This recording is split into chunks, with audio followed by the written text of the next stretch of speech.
اس پر مزید مفتی صاحب کی رائے لے لیجئے. چلتے ہیں مفتی صاحب کی بارگاہ میں.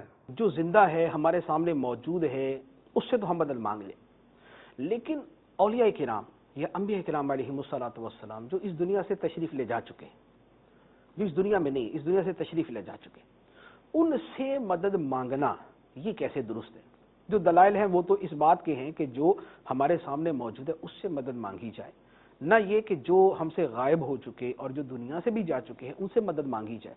تو بعض اوقات یہ شبہ بھی پیش کیا جاتا ہے، لیکن یہ شبہ کئی اعتبار سے درست نہیں ہے. پہلی بات تو یہ کہ پہلے جو دلائل میں نے عرض کیے ہیں جن میں مدد مانگنے کا اور مدد کرنے کا تذکرہ ہے، وہاں کہیں بھی اس بات کی کوئی ممانعت یا اس بات کی کوئی وہ نہیں ہے کہ بھئی جو دنیا سے جا چکے ان سے مدد نہیں مانگ سکتے. لیکن بالفرض اگر اس سوال کو کسی حد تک تسلیم کر بھی لیا جائے تو اس بات کے بھی جو ہے وہ دلائل موجود ہیں.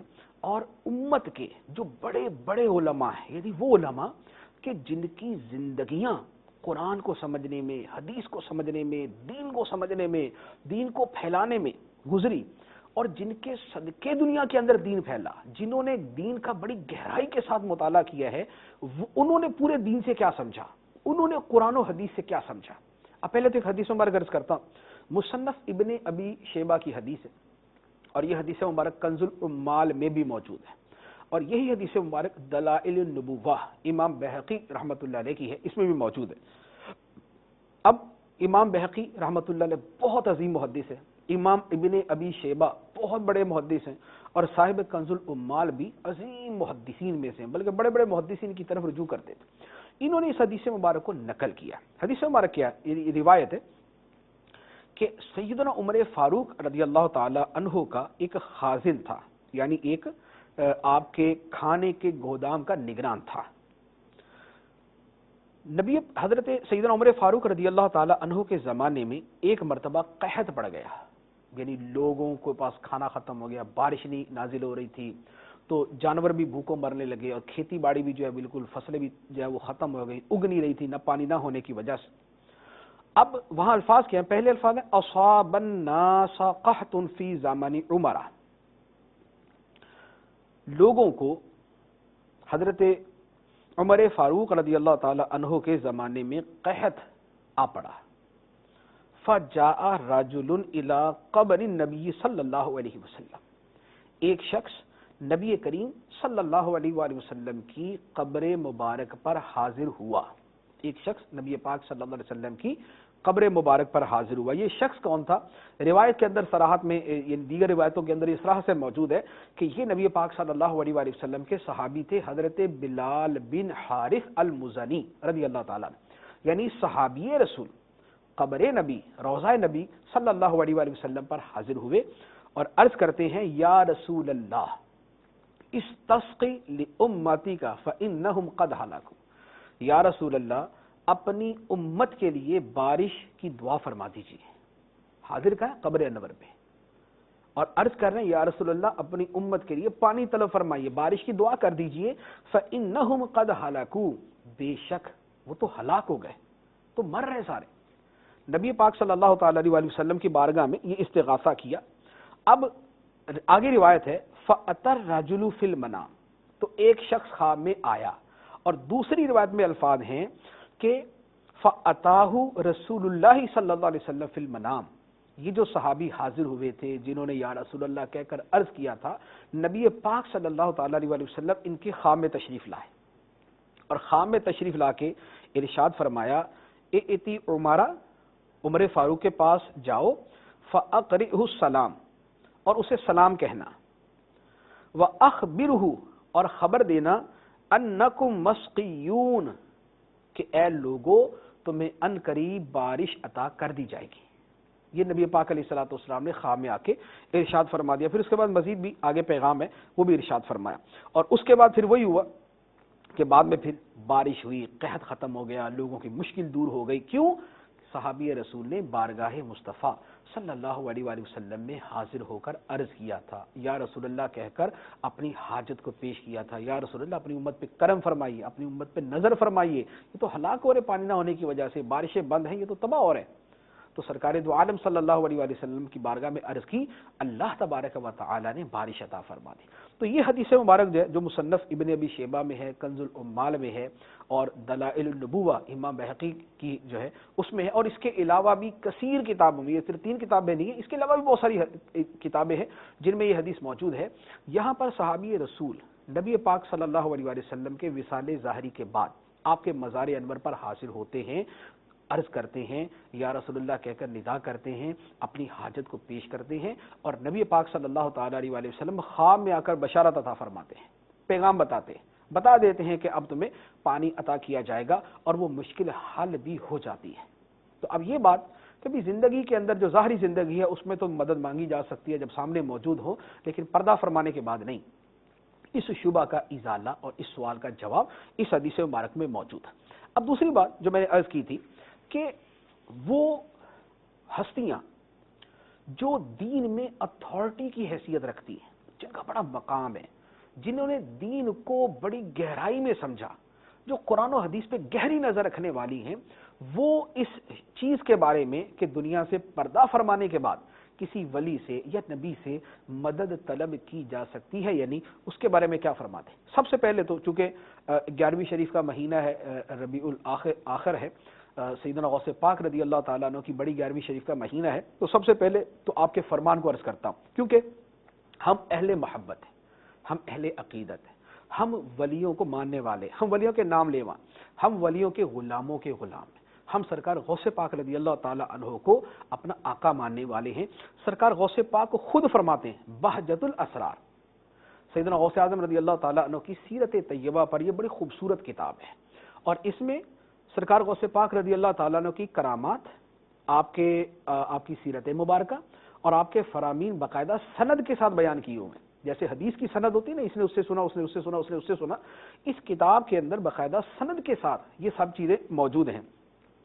اب سرکار غوث پاک رضی اللہ تعالیٰ عنہ کا اپنا فرمان جو دیگر بڑے بڑے اولیاء کرام نے نقل فرمایا وہ کیا ہے؟ سرکار غوث پاک رضی اللہ تعالیٰ عنہ فرماتے ہیں من استغاث بی فی قربۃ کشفت عنہ ومن نادى باسمی فی شدۃ فرجت عنہ ومن توسل بی الی اللہ عز وجل فی حاجۃ قضیت لہ۔ فرماتے ہیں کہ جس نے کسی تکلیف میں مجھ سے فریاد کی، سرکار غوث پاک فرما رہے جس نے کسی تکلیف میں مجھ سے فریاد کی اس کی تکلیف دور کر دی جائے گی، اور جس نے کسی تنگی اور سختی کے اندر میرا نام پکارا اس کی تنگی اور سختی دور کر دی جائے گی، اور جس نے میرا وسیلہ اللہ کی بارگاہ میں پیش کیا کسی حاجت کے اندر اس کی حاجت پوری کر دی جائے گی۔ اب سرکار غوث پاک رضی اللہ تعالی عنہ جیسی ہستی، ان سے بڑھ کر دین کا نالج کس کو ہوگا؟ ان سے زیادہ قرآن حدیث کو کس نے سمجھا ہوگا؟ ان سے زیادہ دین کی گہرائی میں کون اترا ہوگا؟ قرآن کے اسرار و رموز اور معرفت کو کون ان سے زیادہ سمجھا ہوگا؟ وہ فرماتے ہیں کہ جو میرا نام لے کر مجھے پکارے گا اس کی حاجت پوری کر دی جائے گی، اس کی مشکل دور کر دی جائے گی، اس کی مصیبت کو دور کر دیا جائے گا، اس کی تکلیف کو رفع کر دیا جائے گا۔ یہ سب کیا ہے؟ یہ یہاں کوئی قید نہیں ہے کہ میری زندگی کے اندر، ظاہری زندگی کے اندر مجھے پکارے اور یہ سارے معاملات کرے یا میرے دنیا سے چلے جانے کے بعد کرے۔ تو آپ نے جو فرمایا یہ ایک دین کی اتھارٹی ہے، ایک دین کی ہستی ہے جو یہ بات ارشاد فرما رہی ہے۔ اچھا، دوسری اسی طرح شاہ عبد العزیز محدث دہلوی رحمۃ اللہ علیہ، بہت بڑے محدث، ابھی یعنی 2 صدیاں پہلے کے بڑے عظیم محدث ہیں، اور عظیم آپ کا خانوادہ تھا، آپ کا خاندان بھی بڑے بڑے علماء پر مشتمل تھا، آپ سے جو پہلے تھے، جو آپ کے یعنی والد، آپ کے دادا، یہ جو سارے حضرات گزرے ہیں، وہ کیا فرماتے ہیں؟ آپ کی تفسیر ہے تفسیر عزیزی، تفسیر فتح العزیز بھی اس کا نام ہے، اصل نام فتح العزیز ہے، تفسیر عزیزی بھی اسے کہا جاتا ہے۔ آپ اپنی تفسیر کے اندر جو الفاظ ارشاد فرماتے ہیں اس پہ غور کیجئے۔ فرماتے ہیں اللہ کے ولی انتقال کے بعد، اللہ کے ولی انتقال کے بعد دنیا میں تصرف فرماتے ہیں، یعنی اپنے اختیارات کو استعمال کرتے ہیں، اور فرمایا کہ ان اولیاء کا جو کامل درجے کا استغراق ہے، استغراق یعنی انوار الہیہ کے اندر یہ ڈوبے ہوتے ہیں، اللہ کی معرفت کے اندر ڈوبے ہوتے ہیں، وہ اللہ کی معرفت میں کمال درجے کا ڈوبا ہونا اور ان کے جو درجات کی بلندی ہے انہیں دنیا کی طرف توجہ دینے سے روکتی نہیں ہے۔ یعنی ایسا نہیں ہے کہ یہ دنیا سے چلے گئے اللہ کے انوار و معرفت میں اسرار کے اندر یہ ڈوبے ہوئے تو اس کی وجہ سے دنیا کی طرف توجہ نہیں کر پاتے، فرمایا نہیں، وہ استغراق، وہ انوار الہیہ کے مشاہدے انہیں دنیا کی طرف توجہ کرنے سے روکتے نہیں۔ اور فرمایا کہ اویسی حضرات، اویسی ایک سلسلہ ہے، سلسلہ اویسیہ، فرماتے ہیں کہ یہ اپنے کمالات باطنی کا اظہار فرماتے ہیں اور حاجت مند لوگ اپنی مشکلات کا حل اور حاجت روائی انہی سے طلب کرتے ہیں اور اپنے مقاصد میں کامیاب ہوتے ہیں۔ اب یہ شاہ عبدالعزیز محدث دہلوی رحمۃ اللہ علیہ، ایک عظیم محدث جو ہیں، وہ یہ ارشاد فرما رہے ہیں۔ اچھا، اسی طرح شیخ عبدالحق محدث دہلوی رحمۃ اللہ علیہ عظیم محدثین میں اپنی صدی کے مجدد ہیں، اپنی صدی کے مجدد ہیں، یعنی وہ عظیم ہستیاں جو 100 سال کے بعد تشریف لاتی ہیں، یہ ان میں سے ایک ہے۔ آپ اپنی کتاب اشیعۃ اللمعات مشکات شریف کی شرح اس میں فرماتے ہیں، اس میں پہلے تو امام غزالی رحمۃ اللہ علیہ کا حوالہ پیش کیا۔ فرماتے ہیں امام غزالی رحمۃ اللہ علیہ فرماتے ہیں جس شخص سے، یعنی جس ولی سے، جس ہستی سے زندگی میں مدد مانگی جائے اس سے فوت ہونے کے بعد بھی مدد مانگی جا سکتی ہے۔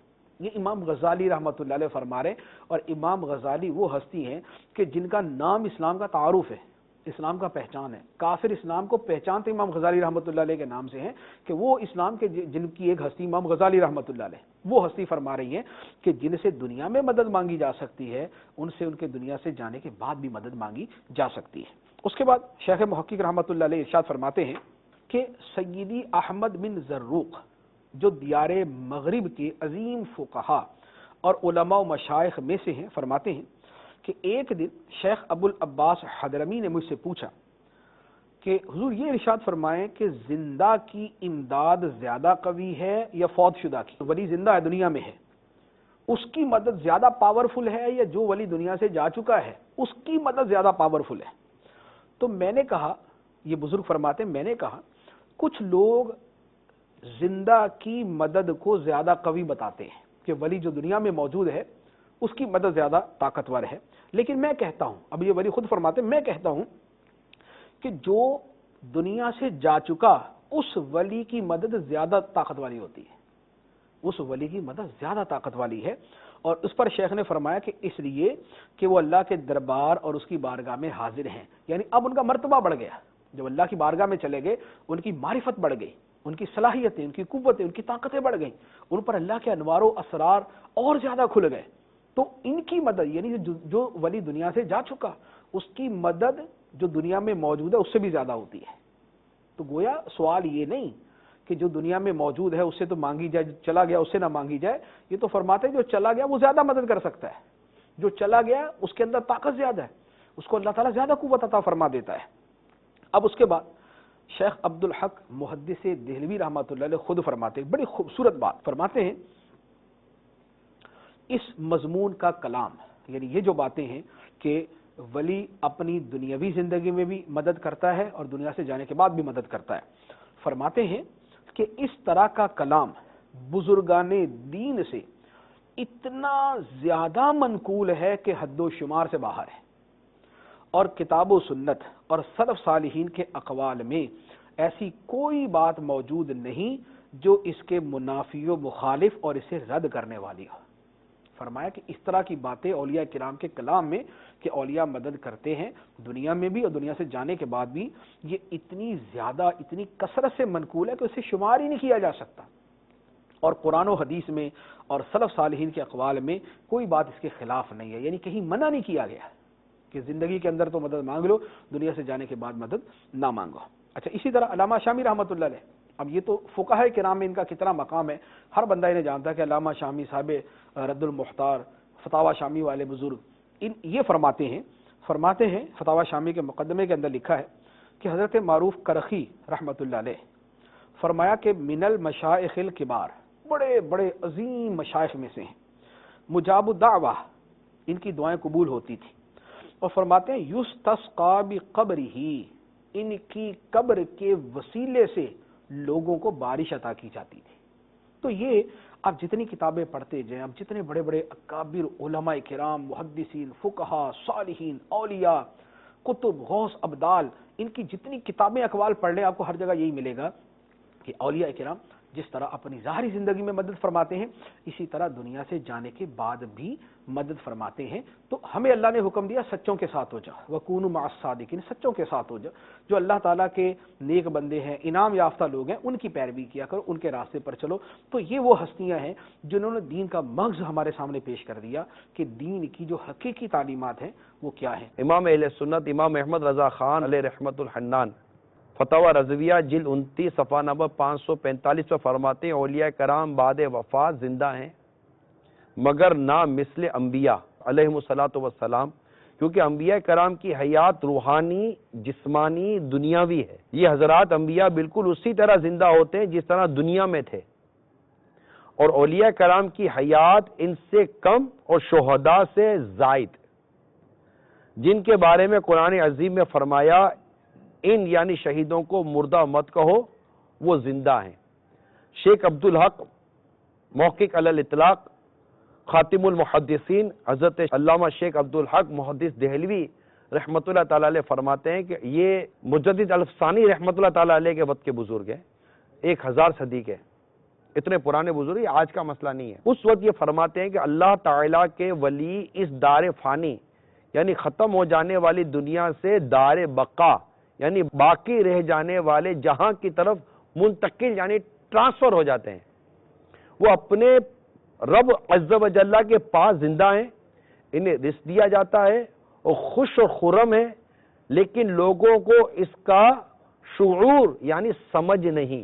حضرت علامہ علی قاری، یہ بخاری شریف کی شرح لکھی ہے انہوں نے ارشاد فرمایا یعنی اولیاء کرام رحمہ اللہ السلام کی دونوں حالتوں یعنی زندگی اور موت میں اصلاً فرق نہیں، اسی لیے کہا گیا ہے کہ وہ مرتے نہیں بلکہ ایک گھر سے دوسرے گھر تشریف لے جاتے ہیں. اور بھی دلائل ہیں میرے بھائی یہاں لکھے ہوئے. اشکالات اور وسوسوں کا تو کوئی علاج کیا ہے؟ ہمیں سوالات کے لیے بلایا گیا ہے نا، اور آپ ہمارے سوالات کو وسوسے، انہوں نے سوال کیا اس کو وسوسہ آ رہا ہے، یہ سوال کرے گا اس کو وسوسہ آ رہا ہے.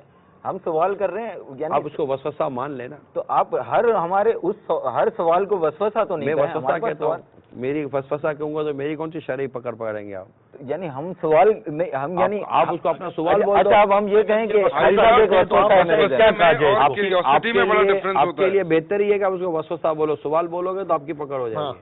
وسوسہ نہیں تو آپ بتائیں اس کو کیا کہا جاتا ہے جو آپ سوالات کرتے ہیں؟ ہم سوالات لائیں، آپ کی مرضی، آپ کی مرضی سوال بولو، میں تو وسوسہ بولوں گا. نہیں آپ کہ شیطانی وسوسہ، اس طرح کے وسوسوں کو ہم تو شیطانی وسوسہ کہتے ہیں. دیکھیں آپ ہے نا تھوڑا الفاظ کا ہیر پھیر کر رہے ہیں، تھوڑا سا مجھے لگ رہا ہے آپ کو جو بولنا وہ بولیں. دیکھیں آپ ہے نا یعنی جب مثالیں دے رہے ہیں، الفاظ کا چناؤ کر رہے ہیں. ابھی آپ نے تھوڑی دیر پہلے انتقال کا ذکر کیا، تو آپ سمپل ہی نارمل عوام کو جو سمجھ میں آتا ہے کہ انتقال کر گئے، آپ کبھی کہتے ہیں ظاہری حیات سے متصف، اب یہ اور ہے نا دنیاوی طور پر پردہ کر گئے. پردہ انتقال لفظ بولا جاتا ہے مرنا عموماً. تو جینا یا مرنا؟ ایک عرض کرتا ہوں، اٹھیے پلیز، اٹھ جائیے، بیٹھ جا، بیٹھیے، تشریف رکھیے. میں نے پہلے عرض کر دی کہ اہل سنت یہ ایک مذہب مہذب ہے. اللہ تعالیٰ کے نیک بندوں کا ذکر یہ بڑے ادب سے کرتا ہے. اگر ہم کسی اللہ کے نیک بندے کے بارے میں کوئی کلام کریں گے، کوئی لفظ کہیں گے، تو ہم اس کے لیے بہتر سے بہتر لفظ استعمال کریں گے، جیسا آج اپنے والد کے لیے استعمال کرتے ہیں، اپنی والدہ کے لیے استعمال کرتے ہیں. بلکہ والد سے زیادہ دادا کو رسپیکٹ دیں گے نا. والد سے زیادہ کوئی بہت خوبصورت ورڈ آپ ڈھونڈیں گے اپنے دادا کے لیے. اسی طرح ایک عام آدمی کے مقابلے میں جب اللہ کے نیک بندوں کا ذکر کیا جائے گا تو وہ بہتر سے بہتر لفظوں کو انتخاب کیا جائے گا، اور جو بھی اچھی سوچ اور اچھی طبیعت کے مالک ہوں گے وہ اسے اچھا ہی کہیں گے، کوئی برا نہیں کہے گا. اس میں کوئی حرج نہیں ہے. آپ کو برا تو نہیں لگا؟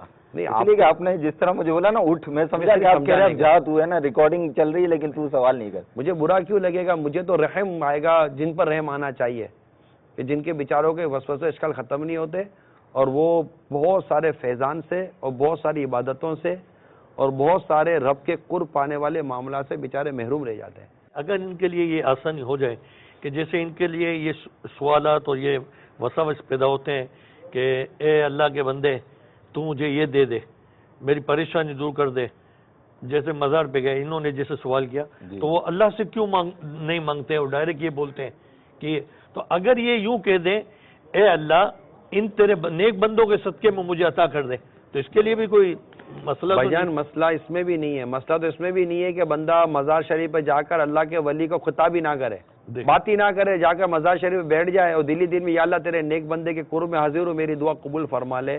حرج تو اس میں بھی نہیں ہے، مدینہ حرج یہ ہے کہ جو یہ ترک کر رہا ہے یہ کسی نہ کسی وسوسے کی وجہ سے کر رہا ہے نا، کہ نہیں یار یہ درست نہیں لگتا، نہیں یار یہ درست نہیں تھا، یہی تو خرابی ہے کہ بھائی ایک چیز کو شریعت نے جب غلط نہیں کہا ہے تو ہم غلط کیوں کہیں اور ہم غلط کیوں سمجھیں؟ وہاں پر کیا کام ہو رہے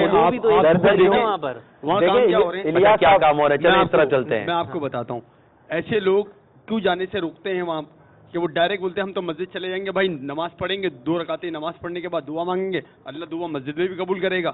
وہاں جانے سے بہتر یہ ہے کہ یہاں پڑھ لو۔ کیوں؟ وہاں خرافات بہت سارے ہیں۔ پہلی بات آپ کو میں ایک چیز بتاؤں کہ مزارات پہ جو لوگ جاتے ہیں نا، وہ وہاں جا کے سجدہ کرتے ہیں، وہ چادریں چومتے ہیں، وہ جا کے پھول کھاتے ہیں، 7 دفعہ پانی گھماتے ہیں، وہ اور طرح طرح کے تالے باندھتے ہیں، دھاگے لگاتے ہیں، پتہ نہیں کیا کیا ہو رہا ہوتا ہے، اور وہاں مخلوط سب ہوتے ہیں، عورتیں مرد شامل ہوتے ہیں وہاں۔ اب آپ بتائیں کہ ایسے 1 بائی 1 کریں؟ جی 1 بائی 1 کریں۔ جی آپ نے کہا سجدہ کرتے ہیں، جی ٹھیک ہے، سجدہ کتنی ہڈیوں پر ہوتا ہے؟ 7 ہڈیوں پہ۔ کیا آپ نے ان کو 7 ہڈیوں پر اس طرح سجدہ کرتے دیکھا کہ وہ جس کو سجدہ وہ کہہ رہا ہے کہ میں جس کے آگے سجدہ کر رہا ہوں میں اس کو اپنا معبود حقیقی مانتا ہوں؟ بھائی صاحب یہ تو آپ ہر کسی کو کلیئر نہیں کریں گے نا۔ میں کلیئر کرنے کے لیے تو بیٹھا ہوں، ہر کسی کو اپنے منہ سے کوئی نہیں بول رہا ہوتا، اپنے منہ سے کوئی نہیں بولتا، نہیں میں عرض کر رہا ہوں میں آپ کو کلیئر کروں یا نہ کروں، مگر میں اتنا جانتا ہوں کہ میرا یہ سلسلہ مدنی چینل پہ چلے گا، میں آپ کو جواب دے کر کئیوں کو کلیئر کر رہا ہوں، ٹھیک ہے؟ وہ اللہ تعالیٰ آپ پر مجھ پر کرم فرمائے، یہ نہیں ہے بحث کہ آپ مجھے کلیئر کریں اس کو کلیئر کریں۔ سمپل سی بات یہ ہے کہ آپ جسے سجدہ کہہ رہے ہیں کیا وہ سجدہ عبدیت ہے؟ مطلب وہ جہاں جا رہا ہے وہ کیا اس کو اللہ اور اپنا معبود سمجھ کر سجدہ کر رہا ہے؟ پہلے سنتے جائیے، پہلے مسئلہ سن لیجیے، اس کے بعد آپ دیکھیں نا سوال پورا جواب میرا پورا سن لیں۔ آپ کو سوال کرنے کا میں کہا منع کر، میں کہا مجھے جلدی ہے۔ اس میں پتہ لگ یہ رہا ہے، لیکن ابھی اس کے جواب سے آپ کو یہ لگ رہا ہے میں جواب پورا ہوا نہیں ہے تو آپ کو تو لگے گا نا۔ دیکھیں آپ کا پرابلم یہ ہے کہ آپ جواب پورا نہیں سنتے۔ دیکھیں انہوں نے آپ کا سوال سن لیا، اب آپ ان کا جواب پورا جواب سنیں، میرا جواب نہ سن لیں۔ اگر آپ کو اطمینان نہ ہو تو میں کہاں بھاگ گیا ہوں؟ دیکھیے ایک ہے سجدہ عبدیت، کسی بھی فرد کو اللہ جان کر کے یہ میرا معبود ہے بندہ سجدہ کرتا ہے تو یہ ہو گیا شرک، اسلام سے یہ خارج ہو گیا کہ اس نے اللہ کے علاوہ کسی اور کو اپنا اللہ جانا، ٹھیک ہے؟ اور اگر وہ سجدہ تعظیمی کرتا ہے، اس کی تعظیم کی نیت سے سجدہ کرتا ہے تو یہ حرام ہے، شریعت نے اس کی اجازت بھی نہیں دی ہے۔ جب تک آپ کے سامنے میں کوئی وضاحت نہیں کروں گا نا تو کنفیوژن رہے گی۔ سب سے پہلے آپ اور ہمارے مدنی چینل کے تمام ناظرین اگر شرک کی تعریف کو سمجھ لیں گے، شرک کسے کہتے ہیں، کیونکہ مجھے نہیں پتا تھا کہ یہ بھی اس طرح بھی سوال ہو سکتا تھا، ہو بھی نہ بھی ہو، تو میں قصداً شرک کی تعریف لے کر آیا تھا۔ شرک کہتے ہیں کہ اس کو کنفیوژن ختم ہو جائے گا اللہ نے چاہا تو۔ شرک کے معنی ہے اللہ کے سوا کسی کو واجب الوجود یا مستحق عبادت یعنی عبادت کے لائق جاننا، یعنی الوہیت میں دوسرے کو شریک کرنا، اللہ کی وحدانیت میں کسی کو شریک کرنا، یہ کفر کی سب سے بدترین قسم ہے۔ اس کے سوا کوئی بات کیسی ہی شدید کفر ہو حقیقتاً شرک نہیں۔ میرے آقا اعلیٰ حضرت امام اہل سنت فرماتے ہیں آدمی حقیقتاً کسی بات سے مشرک نہیں ہوتا جب تک غیر خدا کو معبود یعنی عبادت کے لائق یا مستقل بذات یعنی اپنی ذات میں غیر محتاج، مثلا یہ عقیدہ رکھنا کہ اس کا علم ذاتی ہے، واجب الوجود نہ جانے، یعنی مستقل بذات یعنی اپنی ذات میں غیر کا محتاج، مثلا یہ عقیدہ رکھنا کہ اس کا علم ذاتی ہے، ٹھیک ہے؟ تو یا مستقل بذات و واجب الوجود نہ جانے۔ شرع عقائد میں ہے شرک اللہ تعالیٰ کی الوہیت میں کسی کو شریک جاننا، جیسے مجوسی یعنی آتش پرست اللہ کے سوا واجب الوجود مانتے ہیں، یا اللہ کے علاوہ کسی کو عبادت کے لائق جاننا جیسے بتوں کے پجاری۔ جس کو آپ سجدہ کہتے ہیں یہ اول تو سجدہ ہوتا نہیں ہے، ٹھیک ہے، کیونکہ سجدے کی وہ تعریف پر ہی نہیں آتے، جو جس کو سجدے کی تعریف کہتے ہیں صحیح، یہ اس پر نہیں آتے۔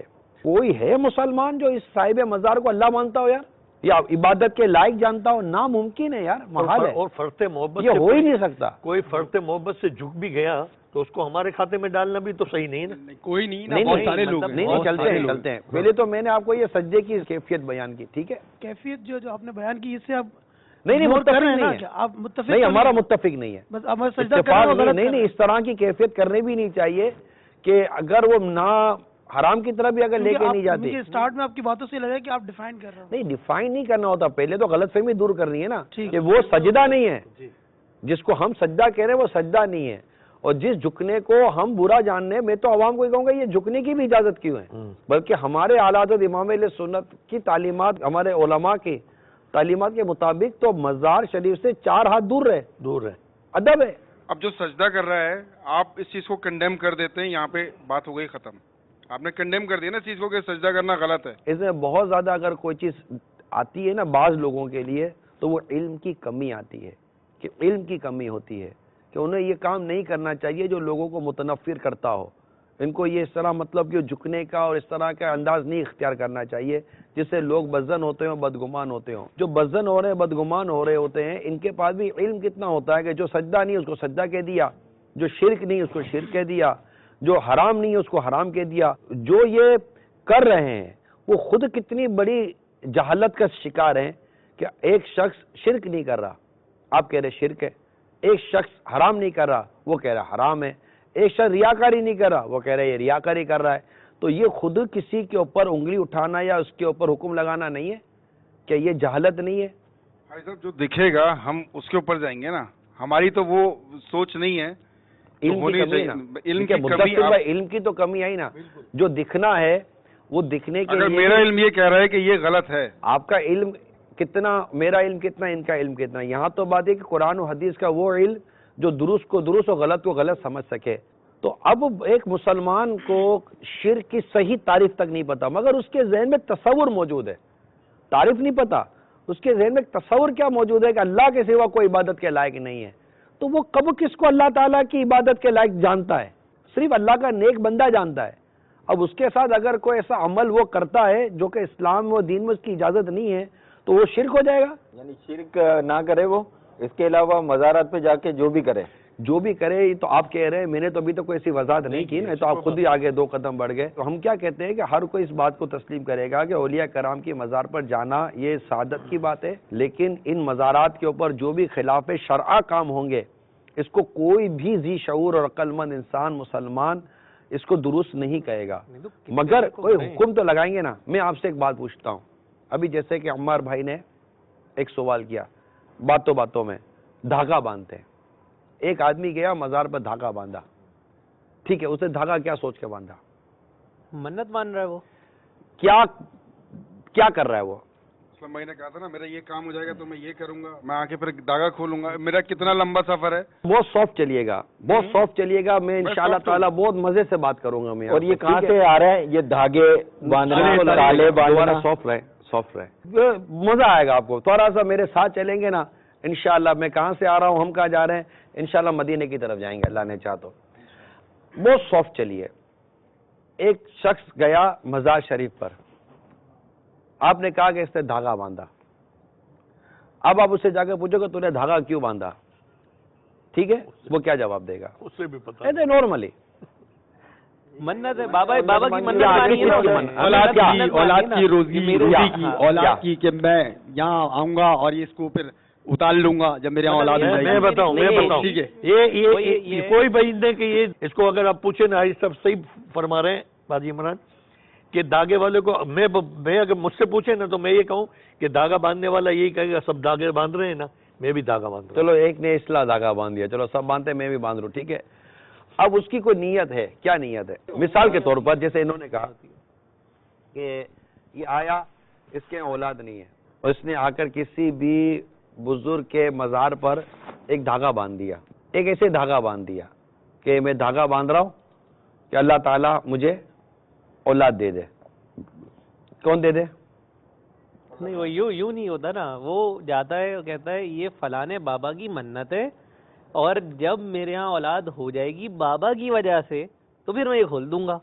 اب مسئلہ تو یہی ہے نا, اولاد تو دینا اللہ کا کام ہے, اللہ تعالیٰ دے گا. اب جا رہا ہے بابا کی منت مان رہا ہے. ٹھیک ہے, اب یہ گیا کہاں دھاگا باندھنے کے لیے؟ بابا جی کے مزار پر. کسی کنسرٹ میوزیکل سینٹر میں گیا اور کسی آرکیسٹرا کے ڈرم پر باندھا اس نے, یا کسی گٹار پر باندھ نہیں, محبت سے چلتے ہیں. دیکھیں وہاں اس سے کم بھی تو نہیں ہے نا. سن تو لینا, وہ اس کی ملکیت ہے دیوار. نہیں میں ایک بات جو وہ ایک الگ دیکھیں, دھاگا باندھ میں بات تو کر دیکھیں یہ الگ میٹر ہے. پہلے تو دھاگا باندھنے پر چلتے ہیں. وہ جا کر دھاگا اس نے کہاں باندھا؟ مزار پہ. اس مزار سے اس کا کیا اعتقاد ہے؟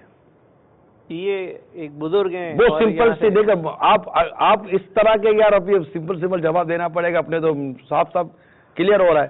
کلیئر ہوگا امت کو فائدہ ہوگا. آپ نے پوچھا کہ کیوں امت کو فائدہ ہوگا اگر آپ صحیح کلیئر ہوتے چلیں گے تو. کنفیوز آپ بھی نہ ہو, کنفیوز میں بھی نہ ہو. میں تو بہت سیریسلی چل رہا ہوں. اسلم بھائی پلیز میری بات کو سمجھیے. دیکھیں جہاں ماننے کی بات ہے وہاں مانتے چلیں. نہ میں آپ کو گھیر رہا ہوں نہ مجھے گھیریں. ہم بیٹھے اس لیے کہ ہم امت کو کسی کنفیوژن سے بچانے میں کامیاب ہو جائیں. سمپل سی بات ہے. آپ بتائیے کہ اس نے یہ دھاگا وہ مزار پر ہی کیوں گیا دھاگا باندھنے کے لیے؟ کیونکہ اس نے دیکھا, لوگوں سے سنا, اس کا اعتقاد بنا, وہ وہاں گیا. آسان الفاظ میں اعتقاد مزار ہی کا کیوں بنا میں یہ پوچھ رہا ہوں. اعتقاد اس کا کسی اور جگہ کا کیوں نہ بنا؟ کسی سمندر کی کشتی پر کیوں نہ باندھ دیا گیا؟ یار یہ سمندر میں گھومتی ہے, ڈوبتی ہی نہیں ہے یار, کسی عجیب کشتی ہے, اس پہ دھاگا باندھو یار. ویسے مفتی صاحب یہ ارشاد فرمائیے کہ ظاہر بات ہے کہ یہ تالے خریدنا, لگانا, دھاگے باندھنا, اس پر ایک عام آدمی کو کنفیوژن تو ہے. تو اگر اس پر آپ مزید کچھ مدنی پھول عطا فرمائے تو مدینہ ہو جائے گا. نظر ماننے کے اندر جیسے وہ دھاگے باندھنے کی نظر مان لیتے ہیں کہ دھاگا باندھوں گا, تالا لگاؤں گا, تالی لگاؤں گا, اس طرح کی جو نظریں ہیں یہ فضول ہیں. یعنی ان کا شریعت کے اندر کوئی ثبوت نہیں ہے. اور کسی شے کے جو ہے وہ اس طرح کے امر مشروع ہونے کے لیے یہ ہوتا ہے کہ اس کے پیچھے کوئی نہ کوئی دلیل شرعی موجود ہو. یعنی کوئی ایک بنیادی چیز ہے اور اب اس کی کوئی قسم ہے, یہ اس کے کسی فرد کے طور پہ آ گئی. یہ تھوڑی سی اصطلاحی زبان استعمال کر رہا ہوں. تو اس کے پیچھے امر مشروع ہونا ضروری ہوتا ہے اگر کسی کو ہم نے مستحب یا نیک یا عبادت کا کام قرار دینا ہے. اب یہ صرف دھاگا باندھنا تو یہ کوئی ایسا کام نہیں ہے کہ کوئی دین کے اندر اس کی بنیاد ہے اور یہ اس کی وجہ سے کوئی عبادت کا کام ہے یا یہ کوئی اچھا کام ہے. یا تالا لگا دینا اس کی کوئی دین کے اندر بنیاد ہے, جو اس کی بنیاد نہیں ہے دین کے اندر. نیا کام بدعت کہلاتا ہے. بدعت اچھی بھی ہوتی ہے, بری بھی ہوتی ہے. اچھی بدعت وہ ہوتی ہے کہ جس کے پیچھے دلیل شرعی موجود ہوتی ہے. جیسے ہم اذان سے پہلے جیسے ہم درود و سلام پڑھتے ہیں. اذان سے پہلے درود و سلام پڑھنا کیا ہے؟ درود و سلام پڑھنا. یعنی درود و سلام اب اذان سے پہلے پڑھے یا بعد میں پڑھے ہے تو وہ درود پڑھنا ہی. اب درود پڑھنے کی دلیل موجود ہے کہ اللہ نے فرمایا کہ نبی پر خوب درود و سلام بھیجو. درود پڑھنے کی دلیل پیچھے موجود ہے. لہذا اب درود کہیں بھی پڑھا جائے وہ درست ہوگا اور وہ ایک اچھی چیز ہوگی. لیکن یہ جو دھاگا باندھنا ہے, یہ جو تالا لگانا ہے, اس کی پیچھے کوئی دلیل نہیں ہے کہ قرآن و حدیث میں کہ اس کا کوئی ثبوت پیچھے موجود ہے اور یہ اس کا کوئی فرد ہے, اس کی کوئی صورت بنتی ہے. تو لہذا یہ جو دھاگے باندھنے کی جو صورتیں ہیں یہ غلط ہیں, ان کو اختیار نہیں کرنا چاہیے. یہ محض ایک جہالت کی چیزیں ہیں جن کی کوئی بنیاد نہیں ہے دین کے اندر, تو ان چیزوں سے اوائڈ کرنا چاہیے. ان لوگوں کو روکنا پڑے گا. ایک بات, آج دھاگے اور تالے لگ رہے ہیں, کل کو بکرے بھی چڑھیں گے, گائے بھی آئے گی. اگر بکرا کیا چلے گا؟ کیا بکرے کو مزار پر جا کر کھلا چھوڑ دو گے؟ نہیں, کھلا نہیں چھوڑ دیں گے, وہاں بکرا کٹے گا. بکرا کٹے گا, بکرا بڑے پیس آپ کا ہے. ایک منٹ آ رہا ہوں. بکرا کٹے گا تو کون کھائے گا؟ وہ بکرا نہ کٹے گا تو پھر کون کٹے گا؟ بکرا کٹے گا تو صحیح نا کبھی نہ کبھی. ٹھیک ہے, بکے کٹے کچھ بھی ہو, چلو کچھ بک بھی گیا, کٹے گا کٹے گا عموماً تو کٹے گا نا یار. کٹے گا تو کوئی تو کھائے گا. جنہوں نے کھانا کھایا اس کا ثواب ملے گا. وہ اس کی نیت کیا تھی؟ میں یہی عرض کرنا چاہ رہا ہوں, جس نے آپ کے گھر میں بکرا آیا صدقے کا, عموماً صدقے کا بکرا, صدقے کی مرغی آتی ہے, آپ نے صدقے کا انڈا آیا, ہم نے کوئی صدقے کا انڈا صدقے میں دے دیا, یہ انڈا بیچ دیا, اس نے کھایا ہی نہیں. آپ کو کس چیز کا ثواب چاہیے کہ یار یہ کوئی کھائے گا؟ انڈا پھینک تو نہیں دے گا. عرض کر رہا ہوں, انڈا کوئی جا کر پھینک تو نہیں نہ دے گا, یہ کوئی کھائے گا, اس کے پیٹ میں جائے گا. ہم آٹا صدقہ کرتے, کوئی کھائے گا تو اس کے پیٹ میں جائے گا. بکرا صدقہ کرتے ہیں کہ کوئی کھائے گا تو اس کے پیٹ میں جائے گا.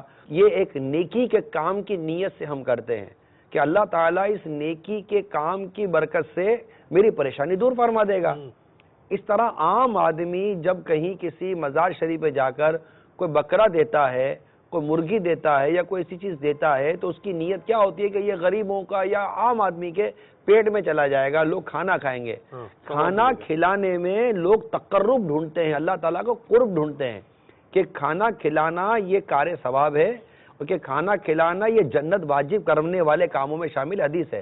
اب چونکہ یہ پوری ایک اصل موجود ہے، جو ہمارا پچھلا بھی ایک جو فیس ٹو فیس ہوا تھا، اب چونکہ ایک اصل موجود ہے، کوئی جا کر مزار پہ کچھ بکرا بھی نہیں دیتا، خالی پانی کا ایک جگ لے جاتا ہے، پانی کا کولر لے جاتا ہے اور سب کہتے ہیں پیالہ دے کر سب کو پانی پلاتا ہے، لے پانی پی لو۔ یہ نیکی کا کام کیوں کر رہا ہے کہ اللہ تعالیٰ اس نیک کام کی برکت سے، اور ایک میں مزار پہ جا رہا ہوں، بندہ زیادہ سے زیادہ اللہ تعالیٰ کی رضا پانے، اس کا قرب پانے اور قبولیت دعا کے مواقع تلاش کر رہا ہوتا ہے کہ یار یہ عرفات کا میدان یہ قبولیت دعا کا مقام ہے۔ اب عرفات کے میدان میں اسی وقت بارش بھی ہو گئی، یہ مزید قبولیت کا موقع ملا نا۔ اچھا اسی دعا کے اندر آپ کو چھینک بھی آ گئی تو یہ بھی شاہد عدل ہے، یہ بھی مطلب ایک طرح سے گواہی ہے قبولیت کی۔ یہ چیزیں جو پلس ہوتی چلی جاتی ہیں اس کو ہم نیگیٹو کیوں لیتے ہیں؟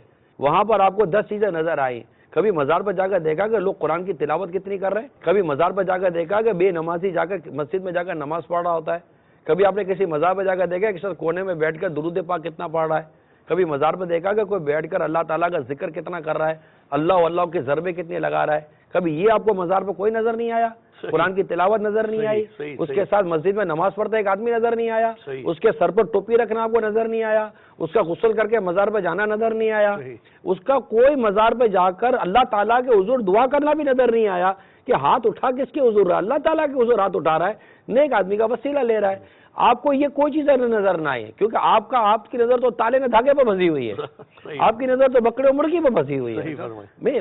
میری بات کو سمجھنے کی کوشش کریں، پلس مائنس کریں، جو غلط ہے میں بھی غلط بولوں گا، اس کو آپ بھی غلط بولیں، انشاءاللہ تعالیٰ اس کو غلط ڈنکے کی چوٹ پر بولیں گے۔ لیکن جو چیز ناجائز نہیں ہے، ہر جائز کام کیا جائے یہ ضروری نہیں ہوتا، لیکن ہر کام کو جو کہ ناجائز نہیں ہے اس کو آپ ناجائز بولیں گے کیسے؟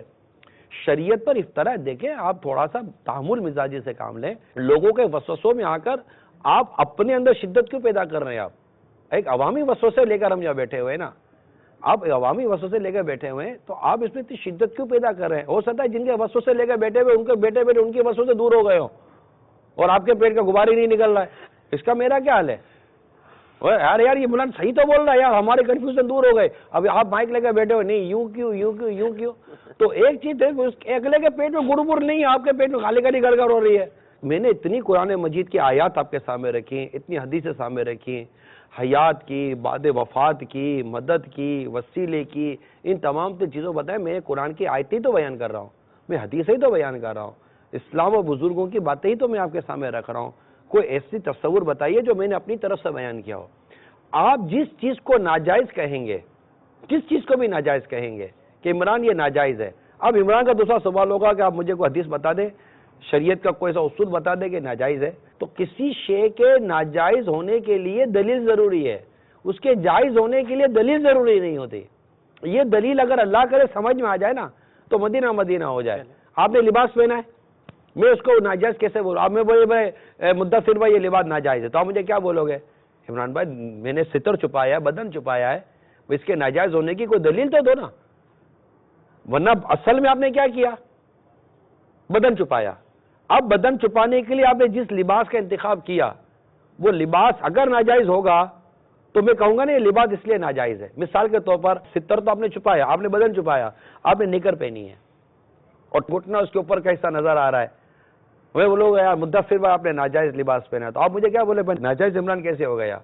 کیوں ناجائز کہوں گا؟ دلیل دوں گا نا، چونکہ آپ کا ستر عورت نظر آ رہا ہے اس لیے مدثر بھائی یہ لباس ناجائز ہو جائے گا، نہ کہ یہ کپڑا ناجائز ہو گیا۔ یار ہے یا نہیں ہے؟ آپ نے جو کلر پہنا تھا میں کہوں گا یہ کلر ناجائز، آپ عمران کیسے کلر ناجائز ہو جائے گا؟ تو میں حدیث دوں گا نا کہ حدیث میں اس کو ناجائز کہا گیا۔ آپ نے جو کپڑا پہنا کہ یہ ریشم ہے تو میں کہوں گا کہ یہ مرد کو پہنا منع ہے۔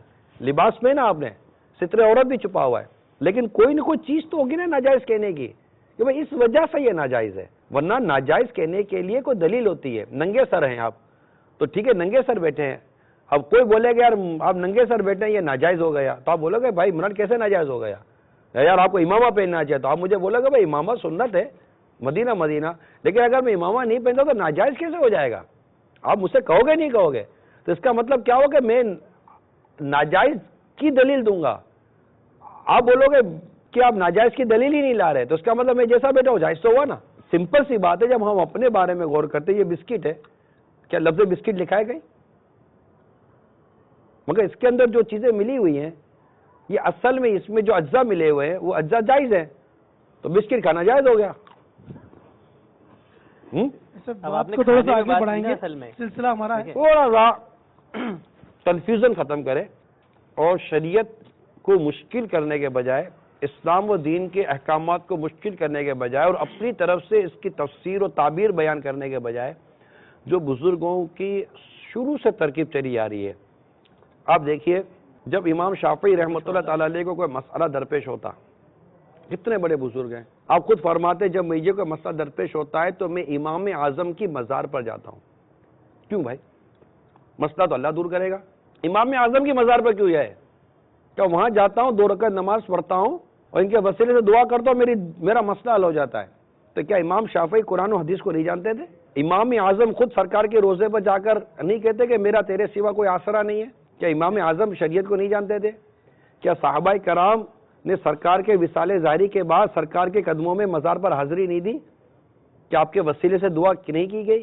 کیا آپ سے یہ نہیں کہا گیا کہ اللہ تعالیٰ نے فرمایا کہ جب تم اپنی جانوں پہ ظلم کرو تو میرے حبیب کی بارگاہ میں حاضر ہو، یا رسول اللہ میں آپ کی بارگاہ میں حاضر ہوں، میرے گناہوں کی مغفرت کی بھیک ملے، اور روزے سے آواز آتی ہے کہ جا اللہ تعالیٰ نے تیری مغفرت فرما دی۔ یہ واضح حدیثیں موجود ہیں۔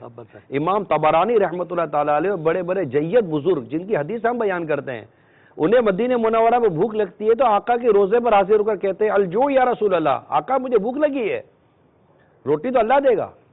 یہ اتنی حدیثیں، اتنی روایات، اتنے واقعات، کتابیں بھری ہوئی ہیں اس کی، جہاں مطلب یہ پوری بیان میں کیسے کروں گا؟ نہیں پتہ بھی تو ہونا چاہیے نا، ابھی دیکھیں نا ان کو پتہ ہونا چاہیے نا۔ ابھی انہوں نے یہ باتیں سنی نا تو ان کے ذہن میں بھی یہ آیا ہوگا کہ انہوں نے بھی مانگا ہے، تو اصل میں پتہ نہیں ہے، جبھی تو اس وقت چپ لگ گئی ہے نا۔ یہ مانگنا نہ مانگنا کیا ہے یار؟ اللہ تبارک و تعالیٰ نے یہاں تک تو کلیئر ہو گیا مسئلہ، اسلم بھائی دیکھیں ایمانداری کی بات کرنی چاہیے، ایمانداری کی بات کرنی چاہیے کہ حقیقت یہ ہے کہ بعض اوقات کسی کے ذہن میں اتنے خیالات اور وسوسے نہیں ہوتے۔ میں نے کیا کہا کہ 2 چیزیں ہوتی ہیں، ایک ماننے کے لیے آتا ہے، ایک آتا ہے سمجھنے کے لیے، اور ایک آتا نہیں آتا میں سمجھا کر ہی جاؤں گا، بیس کرنے کے لیے۔ تو اب سمجھنے کے لیے جو آئے گا نا، اور واقعی وہ ایک مطلب اچھا مسلمان ہے۔ ایک چیز مجھے سمجھا، میں عرض کرتا ہوں، جب اگر اچھا مسلمان، جب ایک اچھے مسلمان کے آگے شہزاد بھائی جب قرآن کی آیت بیان کی جائے گی، قرآن کی تفسیر بیان کی، آیت کے سامنے تفسیر بیان کی ہے آپ کو، حدیث بیان کی جائے گی، حدیث کی شرح بیان کی جائے گی، جب یہ سب کچھ کیا جائے گا اور بزرگوں سے بیان کیا جا رہا ہے، اب مجھے بتائیے کہ یہاں پر کون سی کنفیوژن ہے؟ اب کنفیوژن یہی رہے گا کہ جناب فلاں منع کرتا، فلاں منع کرتا، فلاں منع کرتا ہے، تو میں آپ کے سامنے امام اعظم، میں آپ کے سامنے صحابہ کرام، ٹھیک ہے، اولیاء کرام، امام اعظم، بڑے بڑے بزرگوں کی سیرتیں لا کر رکھ دی ہیں اور اولیاء کرام کی واقعات لا کر رکھ دی ہے۔ دیکھیں جو بھی ہوگا بخاری کی حدیث پڑھے گا، اس حدیث کی شرح پڑھ کر ہی ہم سے بات کرے گا نا۔ تو میں نے تو شارح بخاری کی باتیں بیان کی آپ کے سامنے، یہ ساری باتیں مشکاہ شریف کی شرح لکھنے والوں کی باتیں بیان کی، یعنی میں آیت بیان کر رہا ہوں، قرآن مجید کے ترجمے بیان کر رہا ہوں، تفسیر لکھنے والوں کی تفسیر بیان کر رہا ہوں، اور حدیث بیان کر رہا ہوں، حدیث کی شرح بیان کرنے والوں کی شرح بیان کر رہا ہوں، جنہوں نے حدیثیں لکھی ہیں ان حدیث لکھنے والوں کی زندگیاں بیان کر رہا ہوں، اور ائمہ مجتہدین جس میں امام اعظم اور امام شافعی بھی شامل ہیں رحمہم اللہ تعالی، ان کی سیرتیں بھی بیان کر رہا ہوں۔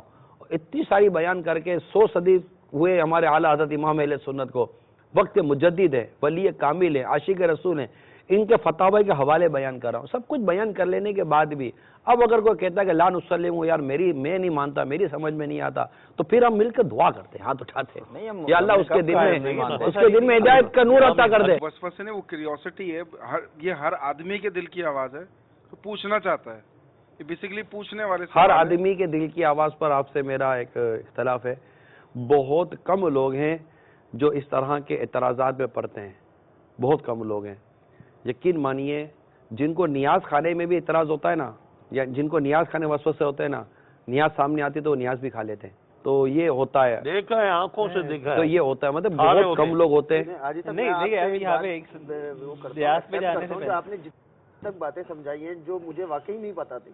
ابھی دیکھیں آپ میں مانتا ہوں آنر ہیں، یہ بالکل مطلب ابھی آپ آنر ہو گیا. آپ میں بالکل بات مانتا ہوں کہ جو آپ نے وسیلے کے بارے میں اور جو اولیاء اللہ کے بارے میں بات بتائی ہے اور ان کے جو آپ نے دلائل دیے ہیں قرآن و سنت اور یہ اس کے حوالے حدیثوں کے حوالے، تو میں تو مانتا ہوں. ایمانداری کنفیوژن تھی تھوڑی بہت، کنفیوژن تھی وہ دور ہو گئی. لیکن یہ آپ یہ دیکھیں یہ آنر ہوگی یہ بات آپ کی. میری کنفیوژن دور ہو گئی. باقی عمار بھائی بیٹھے ہیں، اسلم بھائی بیٹھے ہوئے ہیں، ان کے بھی عمار بھائی کا کنفیوژن ہونے کا تو مجھے تصور نہیں ہے، اس لیے کہہ رہا ہوں کہ عمار بھائی تو ہمارے ایک ریپرزینٹیٹیو ہے جو ایک نمائندگی کے طور پر ہوتے ہیں اور کراس ٹاک کرنے میں، کیونکہ یہ تھوڑے سے ماسٹر ہیں لہٰذا ان کا انتخاب کر لیا جاتا ہے. جو ریئلٹی ہے وہ میں رکھ رہا ہوں، کیونکہ الحمدللہ ہم تو عقائد میں بھی ریئلٹی بیان کرتے ہیں، اپنے سلسلے کی بھی ریئلٹی بیان کرتے ہیں. لیکن مجھے نہیں پتا تھا کہ آپ بعض چیزوں میں کنفیوز ہیں. ریئلی یہ ابھی 1-1.5 گھنٹے کا سلسلہ ہوا، اس کے بعد آپ نے ڈکلیئر کیا ہے کلیئر ایک میں بات تو کلیئر ہو گیا کہ یہ ہوا. یہ میرے لیے تو پلس ہے نا یار. نہیں حاجی امین یہ ماشاءاللہ انہوں نے ایکسیپٹ بھی کیا اور مانا بھی. ہونے کوالٹی ایسی ہونی چاہیے جو مانے، سننے کے لیے آئے تو حق کو سن کر مان لینا، یہ بھی سعادت ہے.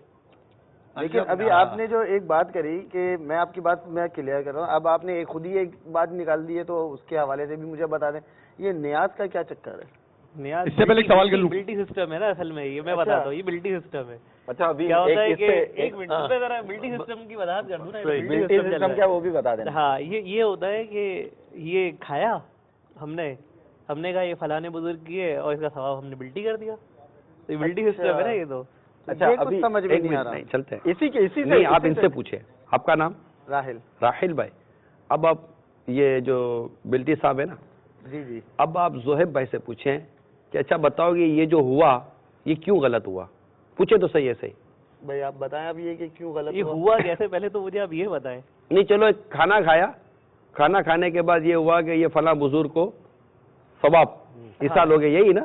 ہاں مطلب نیاز ہی فلاں بزرگ کی ہم نے آپ تو نہیں، یہ کیوں غلط ہے ان کو پوچھے تو میں نے صحیح. ابھی تو یہ بھی ایک بات پوچھنی ہے، لوگ جانتے ہیں یا نہیں جانتے یہ نیاز ہوتی کیا ہے؟ نہیں یہ تو بلٹی کہہ رہے ہیں نا. ابھی آپ نے یہ بات کہا، میرے تو جواب ہوا ہی نہیں ہے، یہ تو مطلب کہ اشکال پر اشکال آ گیا نا. آپ کا بھی سوال کا جواب اسی میں ہے. نہیں میں آپ تو مدینہ ہو جاؤ گے، میرے آڑی ہو جاؤ 2 منٹ کے لیے، ٹھیک ہے نا؟ صحیح ہے ابھی آپ ٹھیک ہے 2 منٹ کے لیے آپ ان کو یہ پوچھو کہ یہ کیوں غلط ہوا. چلو ہم نے کھانا کھایا، بھائی یہ کیوں غلط ہوا؟ کوئی آیت بتا دو. دیکھو بھائی آپ تو قرآن و حدیث کی بات کرنا راحل بھائی، جی بالکل اس کے نیچے نہیں آنا. آپ کے حوالے سے آپ قرآن و حدیث کی بات کرنا، ٹھیک ہے؟ آپ ان کو پوچھو بھائی مجھے کوئی قرآن کی آیت اور حدیث بتا دو کہ جس سے یہ غلط ہو رہا ہے. پہلے تو مجھے یہ بتا دیجئے کہ یہ جو ہم نے بھیج دیا یہ ہم نے بھیج کیسے نہیں آپ ان کو یہ پوچھو کہ یہ غلط ہو رہا ہے، صرف قرآن کی آیت اور حدیث بتا دو. بات تو یہ ہے نا کہ یہ قرآن و حدیث میں کہیں ہے لکھا ہوا ہے کہ یہ مطلب میرے کہنے سے ہو گیا. مطلب میں نے کہا کہ فلاں کا ہے، یہ ثواب تھا، چلو میں یہ ثواب کیونکہ میں نے عمل کیا تھا نا تو اس کا ثواب تو مجھے ملنا چاہیے تھا. اب کیا ہوا، میں نے کہا نہیں جی میں راحل بھائی کو دے رہا ہوں، تو میرے کہنے سے راحل بھائی کو چلا گیا. پھر راحل بھائی نے کہا چلو اس کا ثواب جو امین بھائی کو دے دو، امین بھائی کو چلا گیا. صحیح، امین بھائی نے کسی اور کو دینا ہے. بوٹی سے آلو سے خالی چاول، پھر آپ کو جو بچا کچا مل جائے گا وہ مل جائے گا. ٹھیک ہے، یہ کانسیپٹ بول لیں آپ. ابھی حاجی صاحب یہ دونوں آ گئے ہیں مجھے پھنسانے کے لیے نا. اب آپ آئیں اب ڈائریکٹ بیچ میں ایک بار ایصال ثواب اب مجھے ورنہ یہ میرا مائنڈ بھی کلیئر کر دیں گے. چندے کا باکس بھی رکھا ہوتا ہے نا، لنگر کا باکس بھی تو رکھا ہوتا ہے لنگر کا نا، اس میں لنگر بھی تو ڈال لو نا. ارے بھائی عمران بھائی نے ابھی بسکٹ کھایا نا جو، اچھا وہ اس کو نہیں بول دیا کہ یہ گوشت پاک کی نیاز ہے، یہ خواجہ صاحب کی نیاز ہے. یعنی وہ وہ کچھ بھی کھائے وہ نیاز کے زمرے میں آ جاتا ہے. بھائی کھانا ہے یار. اور بعض اوقات تو عمران بھائی وہ یعنی کھانا ہے آپ نے لائیں عوام کو کھلانا شروع کر دیں، وہ تھال رکھ کے ہاتھ اٹھا لیں گے. اب وہ تھال اڑ کے آئے گا کہ ہاتھ میں وہ پتہ نہیں کیا بول رہے فاتحہ دے رہے ہیں. نہیں ایک سوال ہے پھر آپ کے میگزین خالی ہو گئے؟ نہیں ابھی تو باقی ہم تو سوال کر رہے ہیں. آپ اس کو میگزین سوال تو کرنے دیجیے. چلیں آپ بھی کر لیں. جی امین کیوں کنفیوز ہوں؟ غلط ہو تو کنفیوز ہونا. صحیح بات، ٹھیک ہے. اس میں بھی کیٹیگری بنی ہوئی ہے نا شہزاد بھائی، ٹھیک ہے نا. آپ نے اگر 1000 روپے دیے تو آپ کی ایک الگ سے بالٹی بھی بنے گی نیاز میں نا گھر کے لیے، اور پھر آپ کو الگ تھال میں بٹھایا جائے گا نا. اب 10,000 روپے کا چندہ دیا ہے، لاکھ روپے کا دیا، کیٹیگری بنی ہوئی ہے نا نیاز والوں کی بھی نا، کہ یہ بڑا نیازی ہے تو 1 لاکھ روپے دیا، اس کی 2 بالٹیاں بھی ہوں گی. تو یہ بھی تو کلیئر ہو جائے نا کہ اور بندوں کو کھلانا ثواب نہیں ہے کیا؟ جس نے 1 لاکھ روپے دیا اس کی 2 بالٹیاں بنتی ہیں، اور جس نے 1 روپیہ دیا بس اس کو بولو یہیں کھا.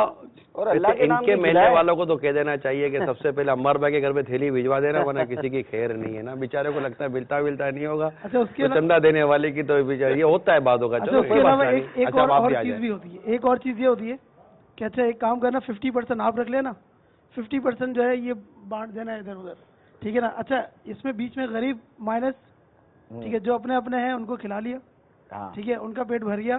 اب جو بچا ہے یا کسی غریب کو نہیں دیں گے, یا ٹھیک ہے یار ایک کام کرو, یہ اپنے ہی لڑکے نا ان کے ایک اس کے گھر پہ بالٹی بھجوا دو, ایک جو اپنا کوک ہے نا اس کے گھر پہ بھجوا دو, ایک جو فلاں جس نے چندہ کر کے لایا تھا جو کسی کو گھیر کے لایا تھا, ٹھیک ہے نا. اچھا کھانا کھلانا ثواب ہے. اچھا وہ جو بیچ میں غریب مائنس ہے, بھائی ایک بالٹی ہمارے یہاں بھی پہنچا دیں, ٹھیک ہے نا. تو الگ الگ بالٹیاں جو ہے وہ جب بچتا ہے نا وہ اپنے اپنے گھر پہ پارسل ہو جاتی ہے. بھائی اللہ کے نام پہ کھلائیں یار, کبھی ہے نا ان کے نام کی کھلا رہے ہیں, کبھی ان کے نام کی کھلا رہے ہیں, کبھی گوشت پاک کی نام کی کھلا رہے ہیں. اللہ کے نام کا کھانا, غیر اللہ کے نام کے کھانے کھلا رہے ہیں. اللہ کا نام لیں, اللہ کا نام لیں, اللہ کا نام کی کھلائیں, اللہ برکت دے گا. کبھی اس کی نیاز, کبھی اس کی نیاز, اتنی نیازیں ہو گئی ہیں. ایک اور سوال جو یہاں پر بات ہوئی ہے نظر اور نیاز کے حوالے سے. نظر, ہم اولیاء کرام کی نظر مانتے ہیں, میرا یہ کام ہو گیا تو فلاں ولی کی بارگاہ میں یہ میں نظر پیش کروں گا, جیسے ہوتا چادر چڑھاؤں گا, یا میں وہاں پر فقیروں کو کھانا کھلاؤں گا, اتنی دیگیں چڑھاؤں گا. یہ نظر ہے کیا, اور یہ نظر ماننا درست ہے یا نہیں؟ یہاں پر ایک بات بڑی جو اس کی بنیادی سی چیز ہے وہ میں عرض کرتا ہوں. دیکھیں بعض اوقات الفاظ دو طرح کے ہوتے ہیں, لفظ ایک ہی ہوتا ہے, معنی دو ہوتے ہیں. ایک لفظ کا لغوی معنی ہوتا ہے جو لغت کے اندر عام بول چال میں جو معنی ہے, ایک وہ ہوتا ہے, اور ایک کسی لفظ کا اصطلاحی معنی ہوتا ہے, یعنی ٹیکنیکل میننگ, ٹرمینالوجی ہوتی ہے. وہ جب کسی لفظ کو بولا جاتا ہے تو یہ دیکھا جاتا ہے کہ یہاں یہ لفظ کس معنی میں استعمال کیا گیا, یہاں یہ لفظ کس معنی میں استعمال کیا گیا. لفظ نظر جو ہے اس کا ایک لغت کے اعتبار سے معنی ہے اور ایک اصطلاح کے اعتبار سے معنی. اصطلاح کے اندر یہ ایک عبادت ہے, جیسے نماز, روزہ, حج, زکوٰۃ عبادت ہے, اسی طرح نظر بھی عبادت ہے. اسے کہتے ہیں نظر فقہی, نظر شرعی, نظر اصطلاحی, یہ الفاظ استعمال ہوتا ہے. اور ایک ہوتی ہے کہ جو ہم نظر اپنی عام بول چال میں استعمال کرتے ہیں, جیسے جب ہم بڑی محبت و عقیدت سے کسی کو کوئی چیز پیش کریں, ہم نے مثال کے طور پہ اگر بچوں کے لیے کوئی سوٹ خریدا تو ہم بچوں کو لا کے دیں گے, بیٹا یہ تمہارے لیے گفٹ ہے. لیکن اگر یہی سوٹ, یہی ایک کپڑا جو ہے ہم نے کسی نیک آدمی کے لیے یا اپنے ماں باپ کے لیے خریدا اور ہمارے دل میں ان کی بڑی عقیدت ہے, تو ہم جا کے کہیں گے کہ امی جی یہ آپ کی نظر ہے, یہ آپ کی نظر, یہ میں آپ کو پیش کرتا. نظر سے مراد ہوتا ہے میں آپ کو پیش کرتا ہوں. تو لفظ کا استعمال ہوتا ہے, جب لغت کے اعتبار سے کوئی لفظ استعمال کیا جائے تو اس کا ڈھونڈ ڈانڈ کے کھینچ تان کے اس کا اصطلاحی معنی وہاں لا کے نہیں جوڑ دیا جاتا. تو یہ جو لفظوں کا استعمال ہے اس میں دیکھا جاتا ہے. اب ہوتا کیا ہے, جیسے ہم ایصال ثواب کرتے ہیں, کیا ہوا جی, ہم نے سورہ فاتحہ پڑھی, قل هو اللہ شریف پڑھی, اس کا ثواب ہم بخشتے ہیں. ہم لفظ استعمال کرتے ہیں جس ثواب بخش دیا. اب اگر تو ہم ثواب پیش کر رہے ہیں اپنے گھر کے افراد کو, یعنی کسی کا بھائی, کسی کی بہن, کسی کی ماں دنیا سے جا چکی ہے, تو وہ کہے گا جی میں نے اتنا قرآن پاک پڑھ کے ان کو بخش دیا. لیکن یہی لفظ کوئی نبی پاک صلی اللہ علیہ وسلم کے لیے استعمال نہیں کرے گا کہ میں نے قرآن پڑھ کے نبی پاک علیہ الصلوۃ والسلام کو ثواب بخش دیا, کیونکہ بخشش جو ہے وہ بڑے کی طرف سے چھوٹے کو ہوتی ہے. مقصود ایک ہی ہے کہ اپنی طرف سے دے دیا, لیکن ایک جگہ پر ہے کہ بخش دیا, دوسری جگہ پر لفظ استعمال کر رہے کہ ہم نے پیش کر دیا. اسی پیش کرنے کے لیے ایک تیسرا لفظ ہے اور اسے کہتے ہیں نظر کرنا, اور یہ اردو زبان کا عام سا لفظ ہے کہ ہم یہ کہتے ہیں کہ ہم نے قرآن پاک پڑھ کر اس کا ثواب نبی پاک علیہ الصلوۃ والسلام کی بارگاہ میں نظر کر دیا, ہم نے نذرانہ پیش کر دیا. یہ نذرانہ اسی نظر سے بنا ہوا. تو اب نذرانے کا لفظ استعمال کرنے میں کیا جاتا ہے, کسی کو بڑے کو اگر کچھ پیش کیا جائے تو کہہ دیا جاتا ہے کہ جناب یہ آپ کی بارگاہ میں نذرانہ ہے. کوئی مرید پیر صاحب کے پاس آتا ہے, کوئی عام آدمی جو ہے کسی بہت متقی کے پاس آتا ہے اور اسے کوئی چیز دیتا ہے تو کہتا ہے حضور یہ آپ کی بارگاہ میں نذرانہ پیش کرتے. تو یہ نظر اور نذرانے کا لفظ یہ اصطلاحی نہیں ہے, یہ عبادت کے معنی میں نہیں ہے. تو اب جب ہم یہ کرتے ہیں کہ ہم یہ کہیں کہ اگر ہمارا یہ کام ہو گیا تو ہم غوث پاک رضی اللہ تعالیٰ عنہ کی نظر مانتے ہیں. مثلا میں کہوں کہ اللہ تعالیٰ نے میرا اگر کوئی بچہ بیمار ہے, میں کہتا ہوں کہ اگر اللہ تعالیٰ میرے بچے کو شفا عطا فرما دے تو میں